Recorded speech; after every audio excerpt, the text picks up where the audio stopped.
Get ready for the Leader Chat Room with Paul Kramer, featuring Lifestyle Elite Global Marketing Directors. Good morning, Lifestylers. Paul Kramer coming to you live from the Leader Chat Room at Lifestyle's home office in sunny Toronto, Canada. Great to be with everybody this morning. We've got a fabulous award-winning guest with us today.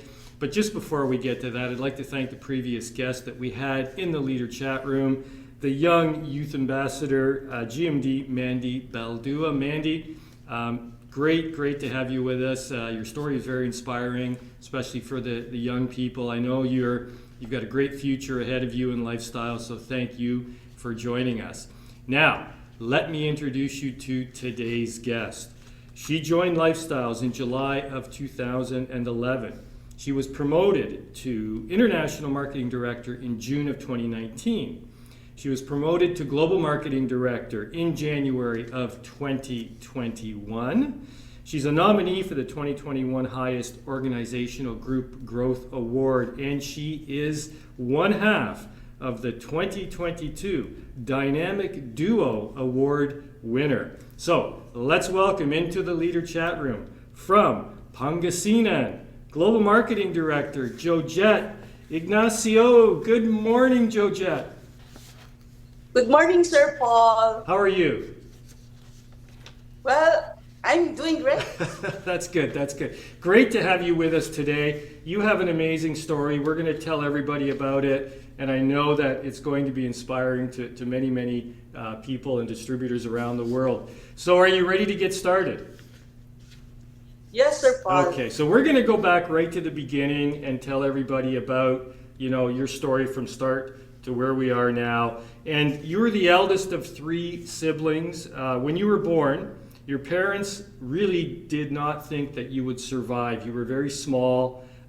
You had several health challenges. You had a difficult childhood, physically and emotionally. We have a picture here, a great little picture here of you as a cute little kid. So tell us about those very early days and the challenges you faced as a very small person. Well, as a kid, Sir Paul, I remember that I don't want to go outside the house and play with other kids because of what I look like. I was born with a birthmark within my right eye, and this caused me na maging shy.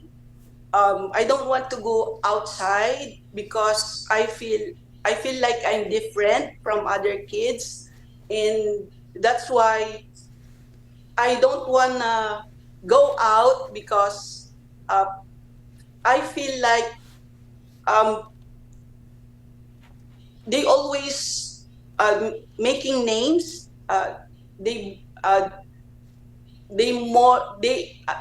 Binubuli nila ako. So when I'm outside, I better stay inside the room and just be inside. And I don't like in a crowd because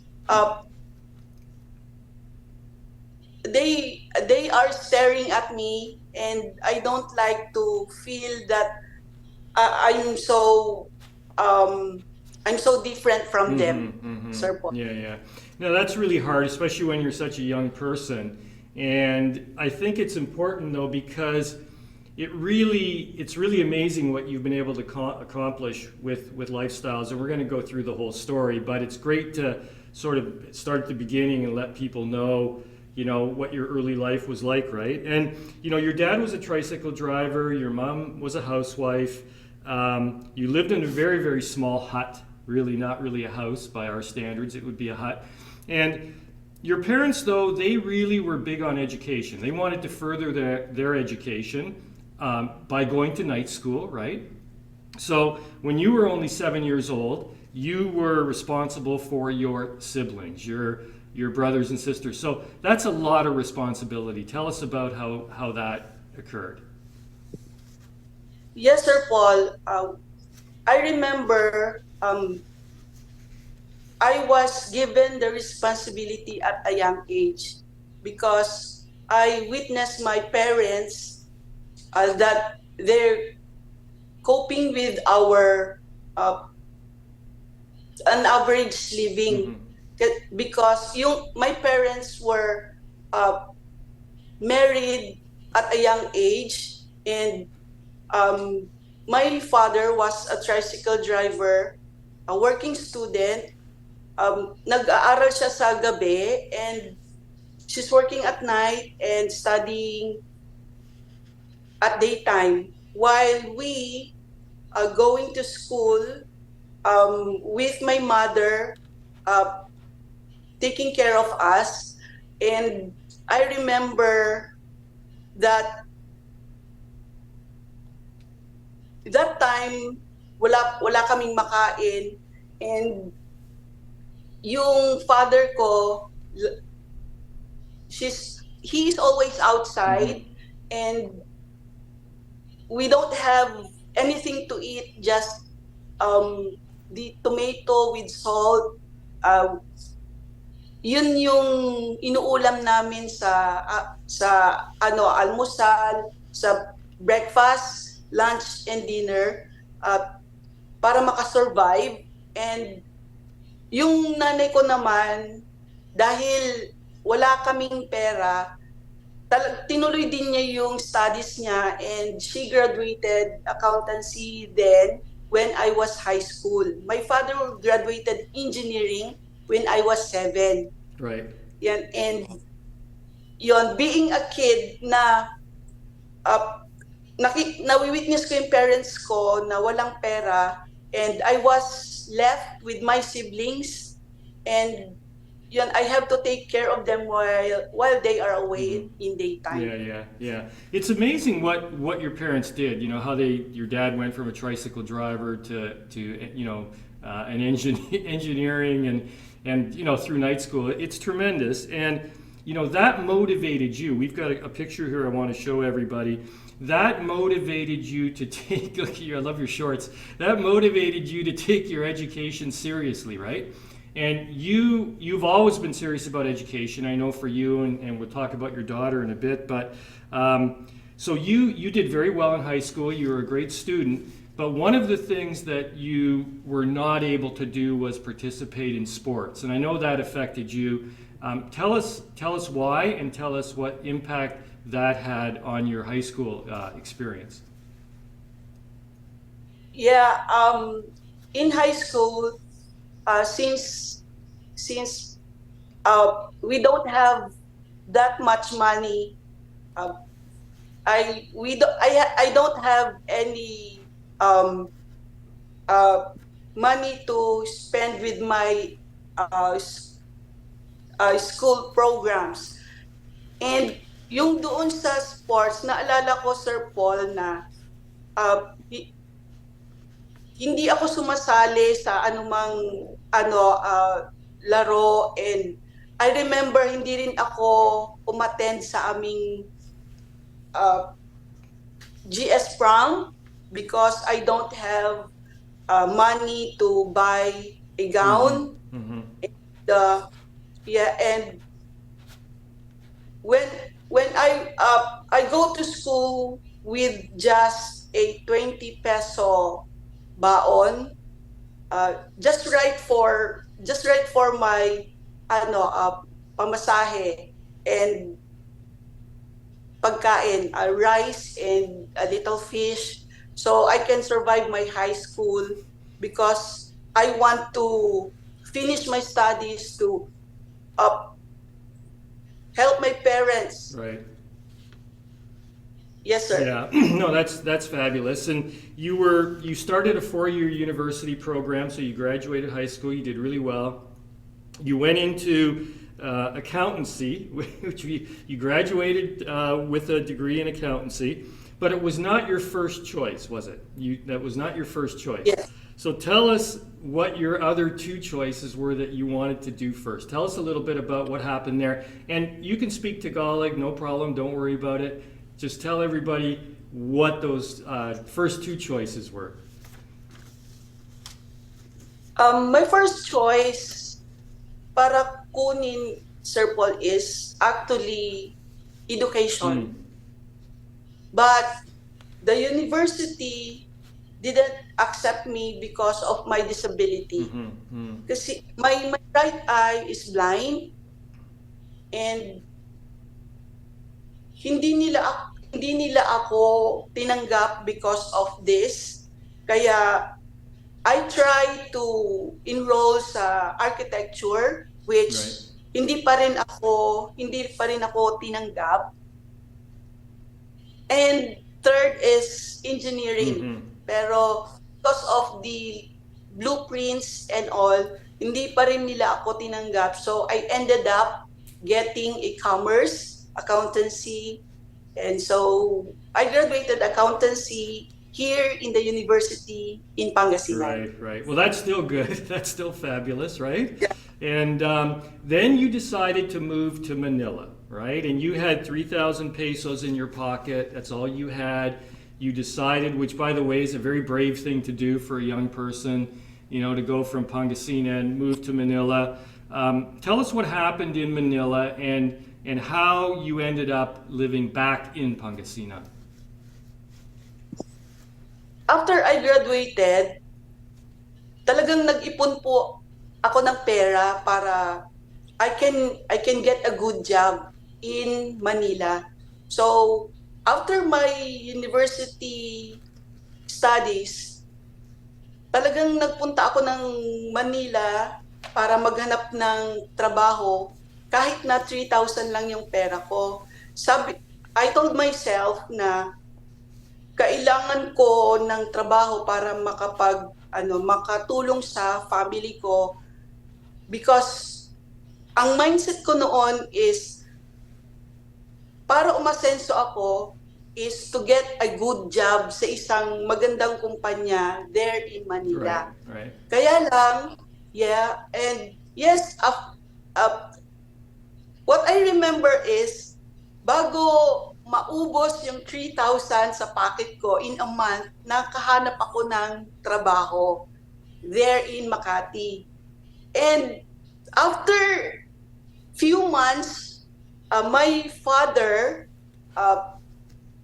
looked for a job for me here in Pangasinan. So I went back home and have my job here, and I am a bookkeeper from a big hardware company here in Dagupan City. Right. Na tumagal ako ng 8 years. Right. Now, so your dad was looking out for his daughter, wanted his daughter back home, which is totally natural, right? Of course. So you're back in Pangasinan now, and you're working at the hardware company. You met your husband. You had a daughter, right? And many things happened in this hardware business, right? There were some things that happened. So tell everybody a couple of those experiences, because there's some stuff what happened there. Tell us a little bit about that experience in the hardware store. Well, doon sa aking employment, I met my husband. I'm working as a bookkeeper in the office while he is in the warehouse, being a inventory clerk there. And after that, actually before I had this tragedy that my younger brother died. I remember that was 2002, and after how many months I met my husband, and after a year, something happened doon sa kumpanya na pinagtatrabahohan ko na they accused me of getting something na hindi ko naman ginawa. May mga documents na nawala, and yung mga nawala na yon sa akin pinababayaran. And hindi ko kayang bayaran that time kasi my salary is so low, And hindi ko na kaya yung treatment nila sa akin. So after the death of my brother, here comes another tragedy that yung pinagbintangan nila ako for doon sa hindi ko naman ginawa. And yung father ng anak ko, naghiwalay pa kami. So we broke up. Sunod-sunod yung tragedy, yung challenge sa buhay ko. So I decided to resign the company. Right. So you resigned. It was unfortunate. All of these things occurred while you were there, but you decided, okay, I'm going to keep going. You opened a computer store, right? You borrowed money to open this computer store, which also is a brave thing to do. You're trying your own traditional business, right? And at first it was good, but slowly it was starting to lose money. You had the borrowed money. The stress level was very, very high for you. It caused many health challenges to sort of occur. And this is where you were introduced to interest. So tell us a little bit about the experience with the traditional business, the stress level involved in that, and what the health challenges were that this caused. Yeah, after I resigned, I decided to put up a business. And yung unang business na tinayo ko is a sari-sari store.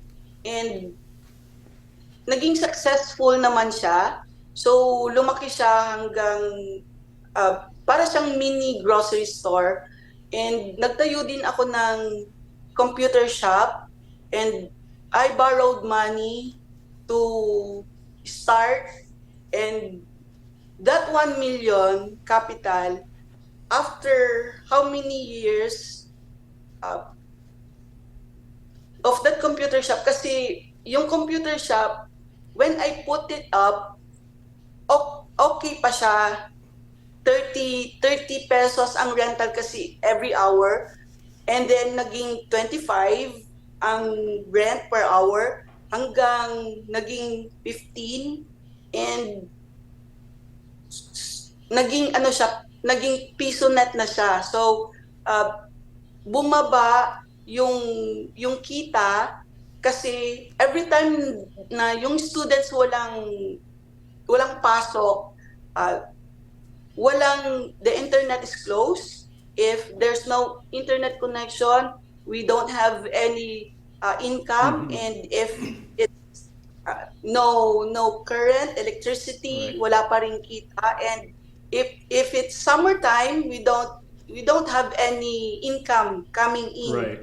So that's why my income from the store was napupunta doon sa computer shop, hanggang yung utang ko hindi ko nabayaran. And after 5 years, because of the stress, the hard work that I'm doing, kasi ako yung sobrang nag-iisip, my health goes down, yung lumala yung sakit ko because I was born with acute angle glaucoma. Dito sa may balat na mukha ko. And the doctor advised me na mag-undergo sa isang surgery, eye transplant surgery, kasi the pressure of my right eye is so high, and if hindi ako mag-undergo that surgery operation, it would cause na pati yung left eye ko ay mabubulag. That's the time na nakilala ko yung Lifestyles product. Right. Yeah. So you're introduced to Lifestyles. This is where things started to get better for you, and your life started to turn around, right? So folks, we've learned a lot about Jojette. She has an incredible story. we're just getting to all the good stuff that's going to happen to her when she is introduced to Intra and the Lifestyles opportunity. But before we do that, we want to know a little bit more about her. So, of course, you know what, folks? It's time to play Fast Talk. Ladies and gentlemen, it's time for Fast Talk. It's time for Fast Talk with PK.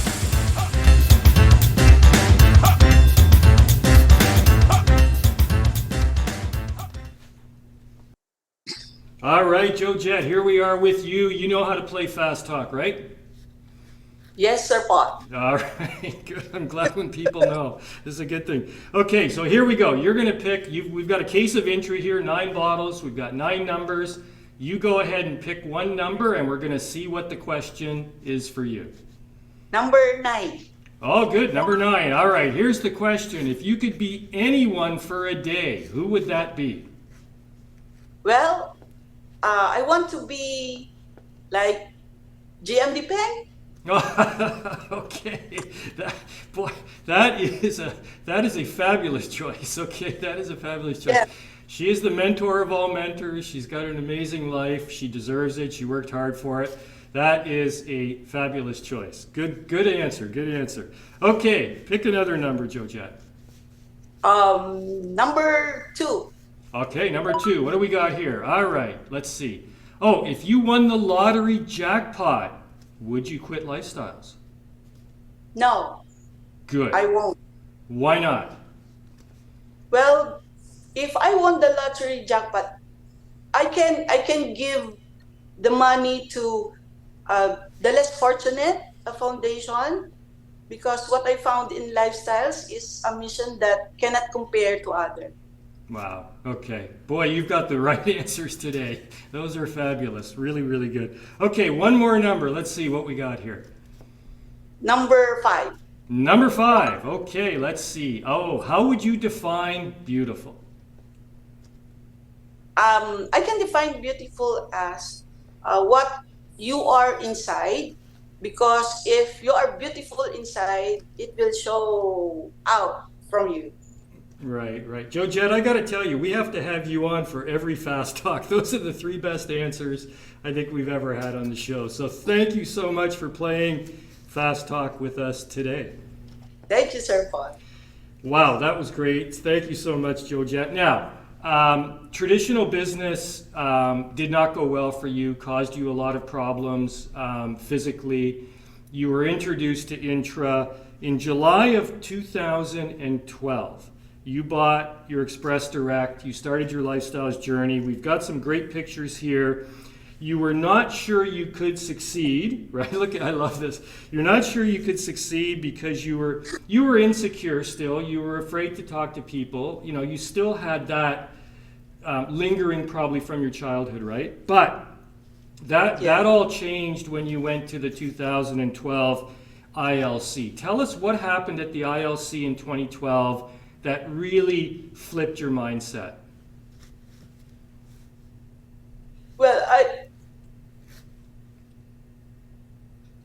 do not want to go there sa gala. It's just that napilit talaga ako, and I didn't know na yung madadatnan ko dun na speaker is a blind person. While she's talking, she's doing the Rubik cubes while talking na natapos niya for 3 times. And kung siya nagawa niya yung kanyang purpose in life, why can't I? Kasi meron akong gustong marating, though I have this lack of confidence, marami akong insecurities. Mm-hmm. I feel like marami akong hindi alam, hindi ko kayang gawin. But there she was, standing in front, blind, pero nagawa niya yung purpose niya. So sabi ko, kung siya nagawa niya, magagawa ko din yung purpose ko with Lifestyles. Right. Yun, so I think that ILC noong 2012 Yes. sa buhay ko. Yes, yes. Well, I remember that. I remember that ILC, and I remember that woman up there with the Rubik's Cube. And I think it was everybody was amazed how she did that, and just how she overcame what people would see as a major disability. She saw as an opportunity, right? And that was tremendous. That was tremendous. Now, so your confidence grew, right? You thought, well, if she can do this, I can do the lifestyles business, right? And obviously, you worked hard. You started to climb the ladder of success. You never quit, which is the most important thing. And the other big thing, and when you say Peng Mendoza, Peng's always very big on what is your why, right? Why are you doing this business? What's important to you in your life? And for you, we've got a picture here. You have three big whys, right? So tell us what they are. Here we have the picture, and I think I'll let you explain your big whys. Yeah, maliit lang ang pamilya ko. So, these are my parents. And they are on their 70s now. And this is my kid. I want to give them the best life I can. And alam ko na nung time na nakapunta ako sa mga trainings sa gala, alam ko na kaya kong ibigay sa kanila dahil nakita ko yung pwedeng ibigay ng lifestyles sa pamilya ko. So, I strive hard kahit na marami akong kinakatakutan, marami akong fear sa buhay, marami akong limitation sa sarili ko, pero nakita ko yung dream ko dito matutupad, and hindi ako pumayag na kahit isang single training ng lifestyles when I am climbing the ladder of success. I always go to lifestyles office kahit na wala akong pera. So every Monday, I see to it na nakaka-attend ako. So 2 a.m. I have to prepare and kailangang mag-travel to Manila to have my workshop, training, at kailangan ko ding makita, lumapit to my mentors, GMD Bezer and GMD Peng, because I know na kung sa kanila na-overcome nila yung kanilang insecurities also, yung kanilang low. Sabi nila, mahiyain daw sila. Sabi nila,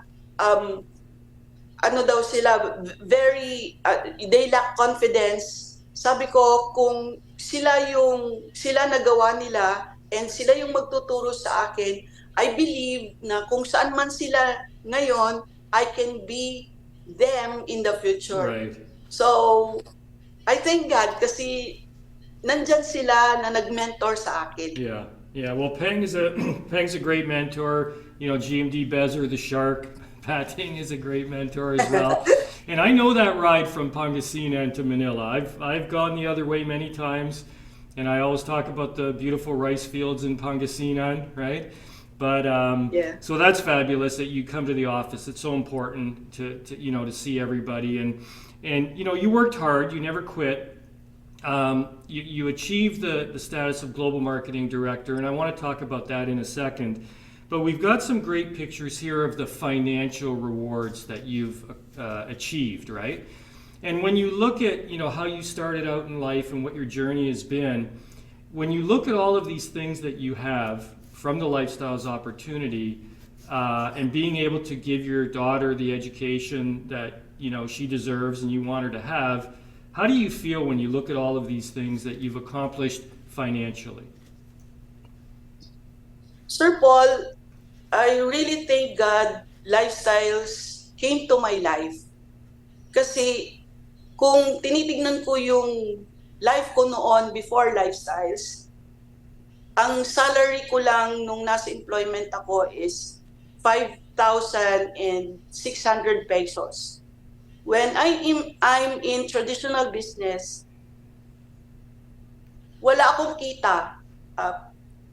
Yung mga tao ko may kita, pero ako wala. I ended up na yung health ko bumigay, and doon ko nakita na God is so good. Dumating ang lifestyle sa buhay ko na akala ko yung product lang yung makakatulong sa akin. But at the back of that button, meron palang isang opportunity na magbabago lahat. Magbabago lahat ng buhay ko. My life changed from down to up, and from nothing. Now I have these achievements, not just achievements, properties, and I really thank Lifestyles because iba yung trainings. Dito merong magme-mentor sa'yo ng free. Dito nabago yung personality development ko na hindi nangyari noong wala pa ako sa Lifestyles. And I remember I bought my first brand new car na hindi ako marunong mag-drive. Yun yung pinag-practicean ko para matutong mag-drive. And I praise God kasi yung buhay ko na dating ayokong magpakita sa tao, here, ginagamit ako para ma-inspire ang maraming tao. Right. So yun po, Sir Paul. Right. Well, it's amazing. You deserve it all. And the financial rewards are for sure important. And people strive for the financial rewards. But you also had tremendous, and you mentioned it a minute ago, tremendous personal development, right? For you as a person, considering where you started, what your childhood was like, what your high school experience was like, what your adult experience was before Lifestyles came. We've got a couple of great pictures here. And I want you to just tell everybody, what did it mean to be a winner of the Dynamic Duo Award, which is a tremendous award because it really does represent somebody who is just so motivated and is so excited by the opportunity. It's a fabulous award. We see the before and after picture here. Tell us a little bit about winning that award, how important that was to you, and your personal development through your journey with Lifestyles. Actually, Sir Paul, before Lifestyles, I feel like I cannot do what I'm doing right now. But nung nandito na ako sa Lifestyles, I really want my dreams to come true because of my family. So, whatever it takes, gagawin ko ang lahat para matutunan lahat yung system ng Lifestyle. So, I engage myself kahit na I have lots of fear. I have to be courageous kasi I have to work on my dreams for my family. And thank you, Lifestyles, because nakita nyo yung effort, yung work, yung hard work na ginagawa ko. And thank you so much because you've seen the leadership in me, and Lifestyles brought out the best in me. And that award, I really thank Lifestyles because when I am in my education days, I don't have any awards, Sir Paul. Yes. And here in Lifestyles, dreams do come true. I have awards here. Yes, yeah, and you deserve it. You deserve it 100%. Thank you. Tell us. I ask all the GMDs in the leader chat room. What advice would you give somebody who is just thinking about joining Lifestyles, and maybe they were like you, right? Not sure, lacking confidence, unsure what to do. What advice would you give somebody who's thinking today of joining Lifestyles?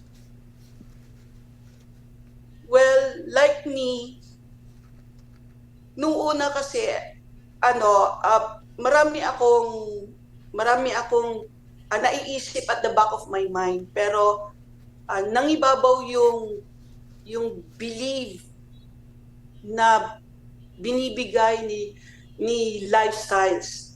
So, yung belief ko sa dreams ko, belief ko na yung mga bagay na wala sa akin ng Lifestyles